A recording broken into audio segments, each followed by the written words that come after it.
నమస్కారం సంజయ్ సమయం న్యూస్ కి స్వాగతం. హెడ్లైన్స్ చూద్దాం. చంద్రబాబు విజ్ఞప్తికి కేంద్రం అంగీకారం. ఏపీకి సీనియర్ ఐఏఎస్ అధికారి కేటాయింపు. తెలంగాణలో హరితహారం పేరు మార్పు. ఇక నుంచి వన మహోత్సవం పేరుతో రేవంత్ సర్కార్ కీలక నిర్ణయం.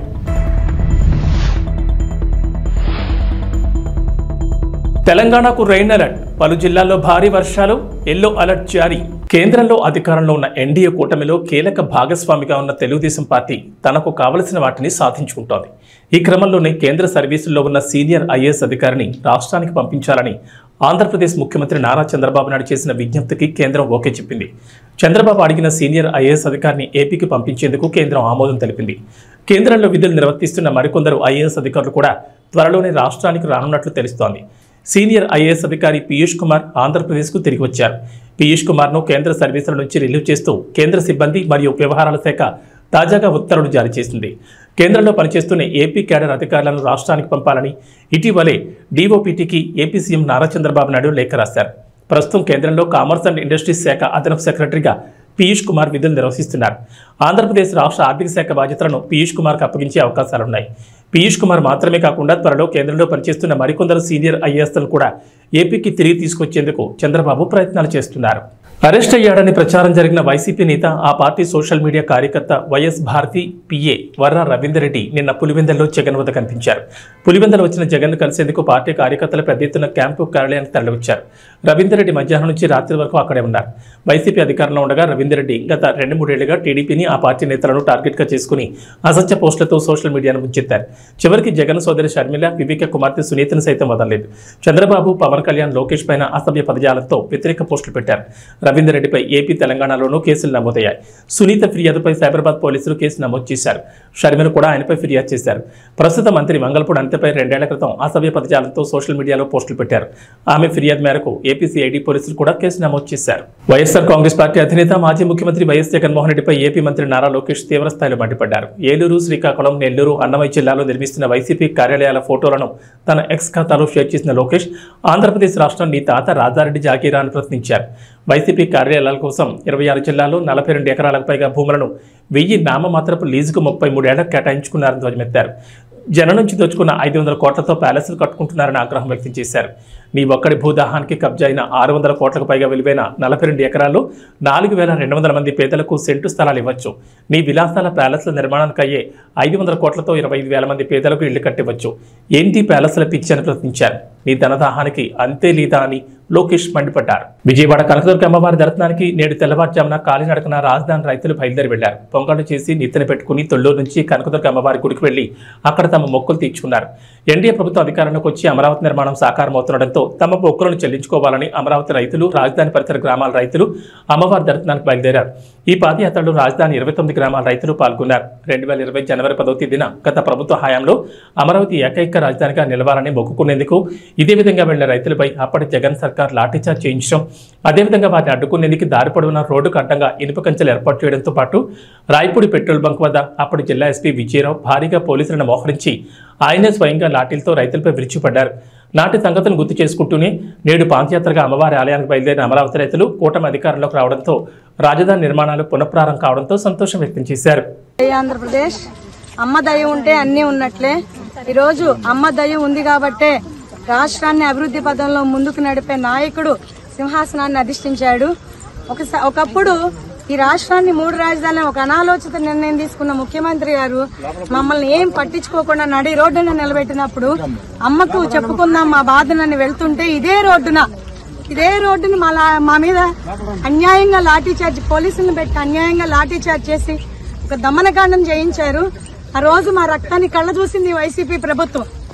ఇదే రోజు అమ్మ దయ ఉంది కాబట్టే, అమ్మ బిడ్డలు కాబట్టే ఆయన కూడా అమ్మ బిడ్డే ఒక అవకాశం ఇచ్చింది అమ్మ. ఈ 5 ఏళ్లలో తప్పుల్ని తెలుసుకొని మారుతాడే ఉన్నని ఆయన ఎప్పటికీ మారక ఈ 5 సంవత్సరాలు రాష్ట్రాన్ని అంధకారంలో నిలబెట్టేశాడు. కాబట్టి అమ్మ ఎలా బుద్ధి చెప్పాలో అలా చెప్పింది. ఈ రోజు 5 కోట్ల ఆంధ్రుల ద్వారా ఓటుతో ఆ ప్రభుత్వాన్ని గద్దె దింపింది. కాబట్టి వారందరికీ ధన్యవాదాలు తెలియజేసుకుంటూ, అలాగే ఇంకా రాష్ట్రాన్ని కాపాడినటువంటి ఈ ముగ్గురమ్మల మూల పుట్టమ్మ బెజవాడ కనకదుర్గమ్మ తల్లికి పాదయాత్రగా మేము కాలినడకన ఇంద్రకీలాద్రి చేరుకుని అమ్మవారికి ధన్యవాదాలు తెలియజేసుకుని మా శక్తి కొలది ఈ చీర సార సమర్పిస్తున్నాము. కాబట్టి అందరూ కూడా రాష్ట్రం సుభిక్షంగా ఉంటుంది, రాష్ట్ర ప్రజలందరూ సుఖ సంతోషాలతో ఉంటారని మేమంతా నమ్ముతున్నాం అమ్మ దయతో. జై దుర్గా, జై దుర్గా, జై భవానీ, వస్తున్నామమ్మ, వస్తున్నామమ్మ, కరుణించమ్మా, కరుణించమ్మా. ఎమ్మెల్యే పదవి కాలం ఎటువంటి ఒడిదుడుకులు లేకుండా 5 ఏళ్ల పాటు విజయవంతంగా ముందుకు సాగాలని, నియోజకవర్గం అన్ని విధాలా అభివృద్ధి చేసేందుకు ఎమ్మెల్యే కొలికపూడి శ్రీనివాస్ తీసుకునే చర్యలకు ఆ దేవదేవుడు చల్లని ఆశీర్వాదాలు అందజేయాలని కుటుంబ సభ్యులకు ఆశీర్వాదాలు అందజేశారు వేద పండితులు. ఈ సందర్భంగా ఎమ్మెల్యే దంపతులకు బొట్టు పెట్టి హారతి అందించి గోత్రనామాలతో ప్రత్యేక పూజాభిషేకాలు నిర్వహించి భక్తులకు తీర్థ ప్రసాదాలు అందజేశారు వేద పండితులు. ఎమ్మెల్యే కొలికపూడి దంపతులతో పలువురు దంపతులు శ్రీ వెంకటేశ్వర స్వామి వారి వివాహ మహోత్సవంలో భాగంగా పీటలపై కూర్చున్నారు. ఈ ఆధ్యాత్మిక కార్యక్రమానికి నియోజకవర్గ వ్యాప్తంగా అధిక సంఖ్యలో భక్తజనులు పాల్గొని వెంకటేశ్వర స్వామి వివాహ వేడుకను భక్తి శ్రద్ధలతో తిలకించారు. ఈ సందర్భంగా భక్తులకు అల్పాహార విందు ఏర్పాటు చేశారు.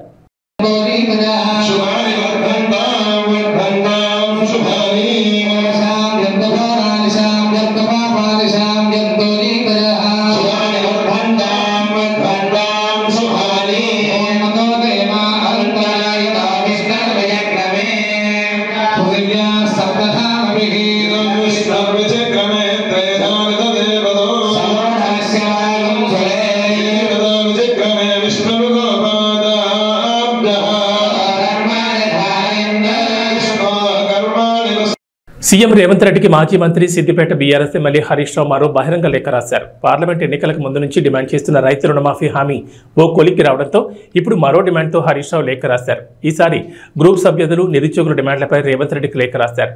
గ్రూప్ సభ్యులు నిరుద్యోగుల ఆందోళన ఆవేదనను కాంగ్రెస్ ప్రభుత్వం అర్థం చేసుకుంటుందని ఆశించామని, కేబినెట్ భేటీలో వారికి న్యాయం చేసేలా నిర్ణయాలు తీసుకుంటారని ఎదురుచూశామని హరీష్ రావు తెలిపారు.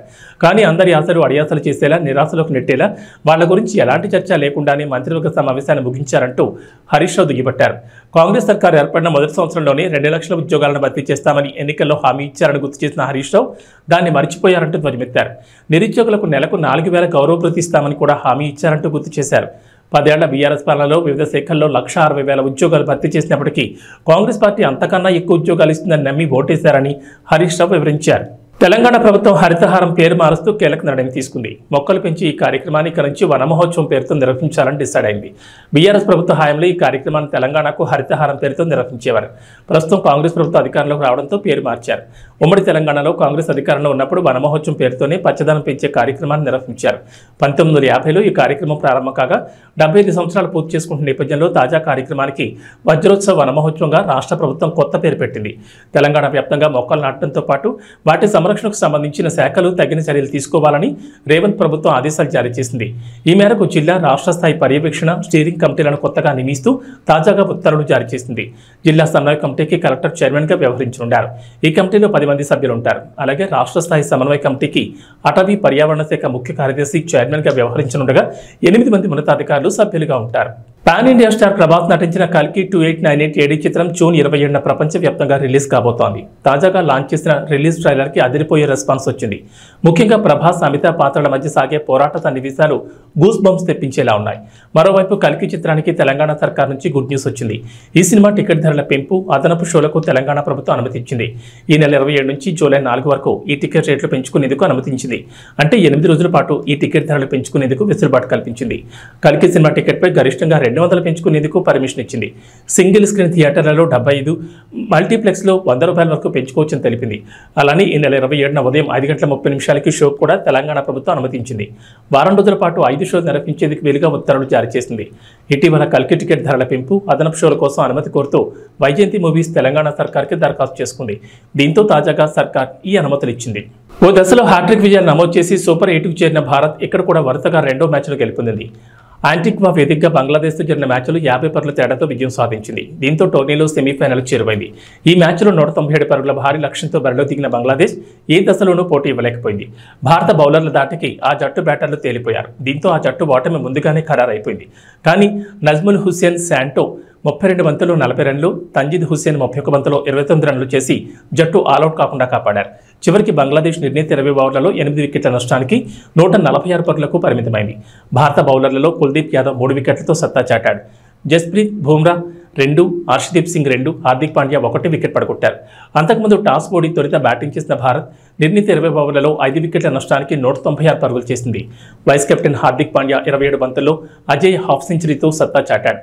విరాట్ కోహ్లీ 28 బంతుల్లో 37 రన్లు, రిషబ్ పంత్ 24 బంతుల్లో 36, శివం దూబే 24 బంతుల్లో 34 రన్స్తో తలా ఓ చేయి వేశారు. బంగ్లాదేశ్ బౌలర్లలో రిషద్ హుస్సేన్ 2, తంజీమ్ హసన్ షకీబ్ అల్ హసన్ 1 వికెట్ పడగొట్టారు. బాపట్ల జిల్లా చీరాల మండలం ఈపురపాలెం యువతి అత్యాచారం హత్య కేసులో నిందితులను పోలీసులు అరెస్ట్ చేశారు. కేసును స్వయంగా సీఎం చంద్రబాబు పర్యవేక్షించడంతో అధికారులు వేగంగా స్పందించారు. ఘటన జరిగిన 48 గంటల్లోనే నిందితులను పట్టుకున్నారు. ఈపురపాలెం వాడలోకి వెళ్లే మార్గంలో ముగ్గురిని అరెస్ట్ చేశారు. బాధితురాలు ఇంటర్తోనే చదువు ఆపేసింది. ఇంటి వద్దే ఉంటూ మిషన్ కుడుతూ కుటుంబాన్ని పోషిస్తోంది. శుక్రవారం ఉదయం బహిర్భూమికి వెళ్లింది. మత్తుకు బానిసలైన 2 యువకులు యువతిని చెట్ల పొదల్లోకి లాకెళ్లి అత్యాచారం చేశారు. అనంతరం ముఖంపై కొట్టి నోరు ముక్కు మూసి హత్య చేశారు. వీళ్లకు మరో యువకుడు సహకరించాడు. నిందితులను దేవరకొండ విజయ్, దేవరకొండ శ్రీకాంత్, కారంకి మహేష్గా గుర్తించారు. ముగ్గురు ఈపురపాలెం చెందిన వాళ్లే. నిందితులను పట్టుకునేందుకు పోలీసులు 10 బృందాలుగా ఏర్పడి వెతికారు. కేసును ప్రతిష్టాత్మకంగా తీసుకుని 48 గంటల్లోనే నిందితుల్ని పట్టుకున్నారు. బాధిత కుటుంబానికి ప్రభుత్వం 10 లక్షల రూపాయల పరిహారం ప్రకటించింది. అందరికీ నమస్కారం.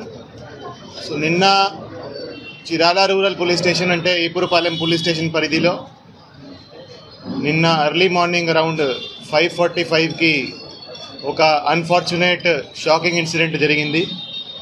ఒక 21 years old అమ్మాయిను అత్యాచారం చేసి హత్య చేయడం జరిగింది.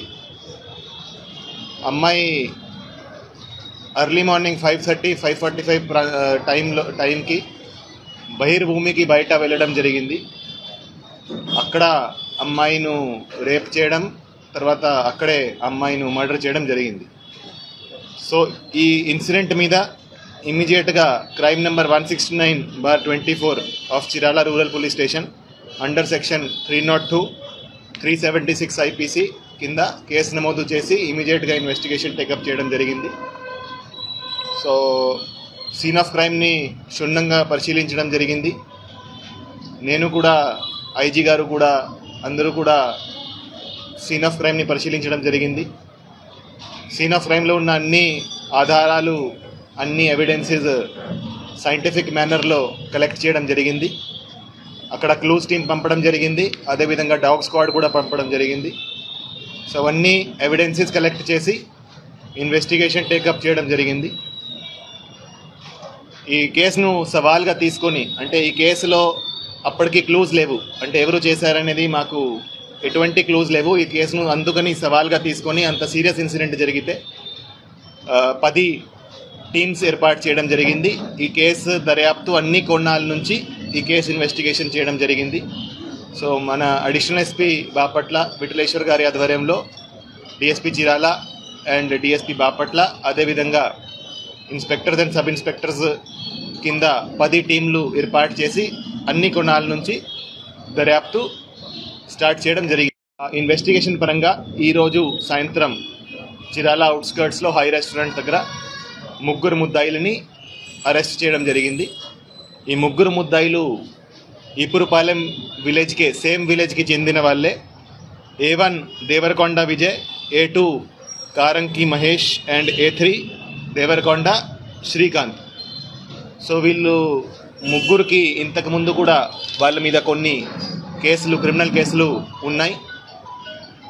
ఎవరైతే A1 and A2 ఉన్నారో వాళ్ళు ఆ రోజు ఎర్లీ మార్నింగ్ అరౌండ్ 5 గంటలకి అదే ప్రాంతంలో ఆ రైల్ పట్టాల దగ్గర మందు తీసుకొని అక్కడ వాళ్ళు డ్రింక్ చేస్తున్నారు. సో వాళ్ళు నార్మల్గా అదే ప్రదేశంలో తరచుగా డ్రింక్ చేయడం జరుగుతూ ఉంది. అదే టైంకి ఎవరైతే హతురాలో ఉందో, ఎవరైతే విక్టిమ్ ఉందో ఆమె ఆ ప్రదేశానికి వెళ్ళడం జరిగింది. ఆ ప్రదేశానికి వెళ్తే వాళ్ళు అదే అవకాశంగా చూసుకొని ఆమెను ఇద్దరు బలవంతంగా లాగేసి బుషెస్లో తీసుకువెళ్ళి అక్కడ ఆమె మీద అత్యాచారం చేయడం జరిగింది. తర్వాత ఆమె నోరు మూసుకొని ఆమె తల మీద రాయితో కొట్టి ఆమెను స్మదరింగ్తో, అంటే ఆమె నోరు ముక్కు మూసుకొని ఆమెను అక్కడ చంపడం జరిగింది. ఇది చేసినాక వాళ్ళు అక్కడ నుంచి పారిపోవడం జరిగింది. పారిపోయి వాళ్ళిద్దరూ వాళ్ళ ఇంటికి వెళ్ళి అక్కడ వాళ్ళ బట్టల మీద కొన్ని మట్టి తర్వాత కొన్ని ఈ మార్క్స్ ఉన్నాయి. అందుకని వాళ్ళ ఇంటికి వెళ్ళి అక్కడ బట్టలు కూడా చేంజ్ చేయడం జరిగింది. దాని తర్వాత వాళ్ళు ఒక్కసారి మళ్ళీ సీన్ ఆఫ్ క్రైమ్కి రావడం జరిగింది. అప్పుడు కొంతమంది వాళ్ళను అక్కడ చూడడం జరిగింది. అంటే వాళ్ళు సీన్ ఆఫ్ క్రైమ్లో మళ్ళీ ఆ రోజు కొంతమందికి కనపడ్డారు. ఎప్పుడైతే బాడీ దొరికే టైంకి ఆ టైంకి మళ్ళీ కనపడ్డారు. సో అందుకని మాకు వాళ్ళ మీద కూడా అనుమానం వచ్చింది. వాళ్ళ మీద ఇంతకుముందు పాత కేసులు కూడా ఉన్నాయి కాబట్టి వాళ్ళను అరెస్ట్ చేసి విచారిస్తే వాళ్ళు ఈ క్రైమ్కి కన్ఫెస్ చేయడం జరిగింది, వాళ్ళే చేశారని. సో ఎవరైతే A1 and A2 ఉన్నారో వాళ్ళు ఇద్దరు కలిసి ఆమెను బలవంతంగా అత్యాచారం చేయడం జరిగింది. ప్రకాశం జిల్లా టంగుటూరులో కొండేపి నియోజకవర్గంలో అత్యధిక మెజార్టీతో గెలిచిన మంత్రి స్వామికి కొండేపిలో టీడీపీ విజయాన్ని కృషి చేసిన రాష్ట్ర కార్యనిర్వాహక కార్యదర్శి దామచర్ల సత్యాకు ఘన సన్మాన కార్యక్రమం చేపట్టారు టంగుటూరు మండలం టీడీపీ నాయకులు.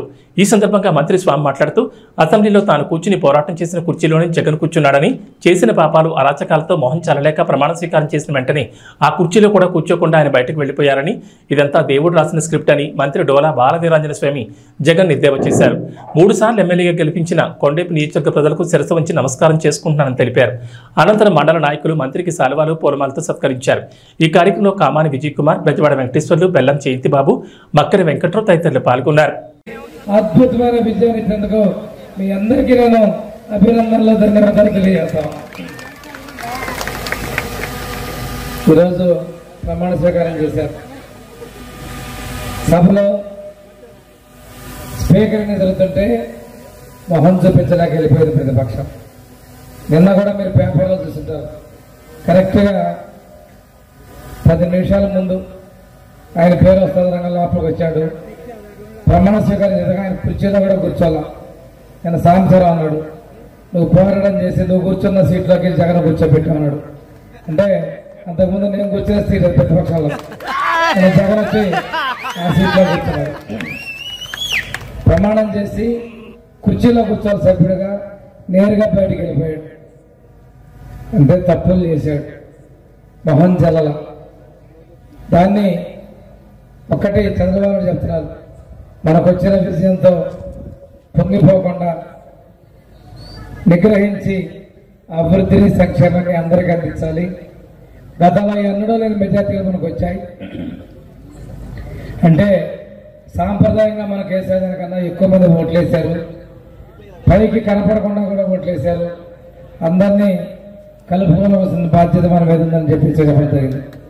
వచ్చినటువంటి అధికారాన్ని నిలుపుకోవటమే మన ముందున్నటువంటి పెద్ద బాధ్యత. కష్టాల్లో ఉన్నటువంటి ఆంధ్రప్రదేశ్ అభివృద్ధి చేయాలి, అమరావతిని అభివృద్ధి చేయాలి, పోలవరం పూర్తి చేయాల్సినటువంటి బాధ్యత మన ముందున్న కర్తవ్యం కూడా వారు చెప్పడం జరిగింది. ఇప్పుడు మనం చూస్తే 5 ఏళ్లలో నా మీద 11 కేసులు, జనార్దన్ మీద 23 కేసులు, అదేవిధంగా చాలామంది మీద కేసులు ఉన్నాయి. ఈరోజు గొట్టిపాటి రవి క్వారీలు ఆపారు, పోతల రామారావు గారు క్వారీలు ఆపారు, మన సత్య క్వారీలు ఆపారు. ఇవన్నీ కూడా వేధింపుల్లో భాగమే. అదేవిధంగా చూసుకుంటే చాలామంది మీద మన కార్యకర్తల మీద కేసులు ఉన్నాయి. పోలీస్ స్టేషన్లో ప్రతి గ్రామం నుంచి కేసులు లేని ఎవరూ లేరు. తప్పుడు కేసులు పెట్టారు, పొలాలు అక్రమంగా లాక్కున్నారు, గట్లు దున్నేశారు, బిల్డింగ్లు కూలగొట్టారు, పక్క పోర్షన్లోకి పోకుండా కంచెలేశారు. ఎన్నో కష్టాలు ఉన్నాయి. మీ అందరూ నన్ను గెలిపించినందువల్ల, ఎస్పీ కలెక్టర్ పలకడం వల్ల చాలా వరకు నేను మన కార్యకర్తను కాపాడుకోగలను. ఆ అదృష్టం మొన్న మీరు గెలిపించి 2వ సారి కలిగించినందువల్ల కార్యకర్తలకి చాలా వరకు నేను రక్షించుకోగలిగిన సందర్భంగా తెలియజేస్తాను. ఇక వాతావరణ విషయానికి వస్తే తెలంగాణకు హైదరాబాద్ వాతావరణ కేంద్రం అధికారులు రెయిన్ అలర్ట్ జారీ చేశారు. ఇప్పటికే నైరుతి రుతుపవనాల ప్రభావంతో రాష్ట్రంలో వర్షాలు కురుస్తున్నాయి. మరో 4 రోజుల పాటు రాష్ట్రంలో విస్తారంగా వర్షాలు కురిసే ఛాన్స్ ఉందని అధికారులు వెల్లడించారు.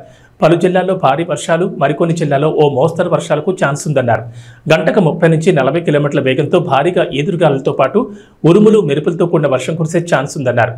ఈరోజు ఉమ్మడి నిజామాబాద్, జగిత్యాల, ఆదిలాబాద్, సంగారెడ్డి, మల్కాజ్గిరి, వికారాబాద్, కామారెడ్డి, మెదక్ జిల్లాలో భారీ వర్షాలు కురిసే ఛాన్స్ ఉందని చెప్పారు. ఈ మేరకు ఆయా జిల్లాలకు ఎల్లో అలర్ట్ జారీ చేశారు. హైదరాబాద్లో ఓ మోస్తరు నుంచి భారీ వర్షానికి అవకాశం ఉందన్నారు. ఆకాశం మేఘావృతమై ఉంటుందని, ఉదయం మేఘాలు కమ్మేసి సాయంత్రానికి వర్షం కురవచ్చని చెప్పారు. మేఘాల కారణంగా తీవ్ర ఉక్కవతం ఉంటుందని చెప్పారు. కొన్ని జిల్లాల్లో పగటి వేళ ఉష్ణోగ్రత 32 డిగ్రీల సెల్సియస్ ఉంటుందని వెల్లడించారు. పిడుగులు పడే అవకాశం ఉన్నదన్న చెట్ల కింద ఉండకూడదని హెచ్చరించారు. భారీ వర్షాల నేపథ్యంలో అవసరమైతే బయటకు వెళ్లొద్దని సూచించారు. ఇదిలా ఉండగా గత 24 గంటల్లో తెలంగాణ వ్యాప్తంగా పలు జిల్లాల్లో ఓ మోస్తరు నుంచి భారీ వర్షాలు కురిశాయి. ఏబీ బులెటిన్ విశేషాలు. నమస్కారం.